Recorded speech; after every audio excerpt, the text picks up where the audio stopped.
The Hawaii incident underscores just how dangerous and tense relations with North Korea have become. America's top diplomat is trying to do something about that as talks between the North and South continue. Correspondent Rich Edson is traveling with the Secretary of State tonight in Vancouver, Canada. North and South Korea meet again. North Korea agreed today to include a 140-member orchestra as part of its growing delegation to next month's Olympic Games in South Korea.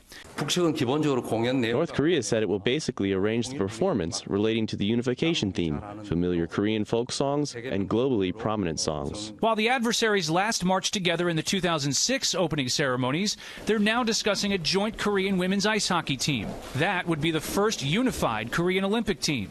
The two Koreas say they'll meet again Wednesday. As they continue these rare discussions, North Korea has reverted to familiar statements.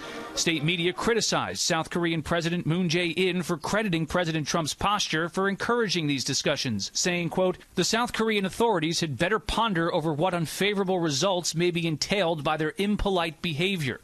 Despite these continued talks between the two Korean governments, Secretary of State Rex Tillerson is traveling to Vancouver today, intensifying efforts to isolate North Korea. The United States and Canadian governments are hosting a summit here with more than a dozen other countries, devising ways to better enforce sanctions and perhaps initiate a naval blockade against North Korea. While China accounts for 90% of North Korean trade and the U.S. campaign to isolate North Korea relies heavily on that government, the Chinese won't be here. Neither will Russia. The U.S. and Canada didn't invite them. We have been in touch with China and Russia on this ministerial, and we will be giving them a readout when it's over and a discussion. And it will be very helpful. I think that they will welcome a lot of the actions that come out of the discussion. To that, Russian Foreign Minister Sergei Lavrov says, quote, "It's outright lies. We said clearly that we consider these efforts and this meeting to be destructive." The State Department says the U.S. and Canada only invited countries that contributed to the United Nations effort during the Korean War more than 60 years ago.